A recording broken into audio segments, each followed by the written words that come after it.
இல்லைங்க, இவன் பிறந்த நாள் அதுவும் திட்டக்கூடாதுன்னு பார்க்குறேன். இவனை நைட்டெல்லாம் சாவடிக்கிறான். வீடெல்லாம் டெக்கரேஷன் பண்ண சொன்னான். ஃபுல்லாகவே டெக்கரேஷன் பண்ணோம். ஃபுல்லாக பண்ணிட்டோமா? அங்கே பாருங்க, சுற்றி டெக்கரேஷன்லாம். பர்த்டே மறக்காமல் நீங்கள் எல்லோரும் வந்து பார்த்தீங்கன்னா கண்டிப்பாக வந்து விஷ் பண்ணிடுங்க. அவனுக்கு நீங்கள் எல்லாரும் கண்டிப்பாக வாழ்த்துங்க. அறந்து வாரெல்லாம் செய்யாமல், எந்த சேட்டையும் செய்யாமல் இந்த வருஷமாச்சு நல்லபடியாக இருக்கணும்னு சொல்லிட்டு வாழ்த்துங்க. நீங்களும் தான்.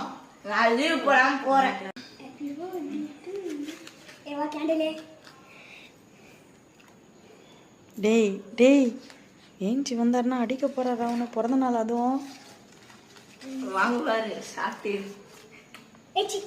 நாளைக்கு கொண்டாடுறேன்டா பிறந்த நாள்னா. வேண்டாம், நீ இப்பயே எனக்கு கொண்டாடி தான் ஆகணும். 12 மணிக்கு கேக்கு வெட்டணும். இப்போதாங்க கடையே சாத்திட்டு வந்தேன். கொஞ்ச நேரம் கூட ரெஸ்ட் எனக்கு விடலை. போயிட்டு இப்பயே நீங்கள் கேக் வெட்டணும் அப்படின்னு இப்பயே கேக்கை வெட்டி எல்லாமே டெக்கரேஷன் பண்ணி இவ்வளோ நேரத்துக்கு எல்லாமே ஒரு சில வேலைலாம் முடிச்சிட்டோம். நாளைக்கு சண்டே, கடை நம்ம சாத்த முடியாது. எப்படியோ நாளைக்கு போய் கடை நம்ம திறக்கணும். அதுவே ஒரு மாதிரியா இருக்குது.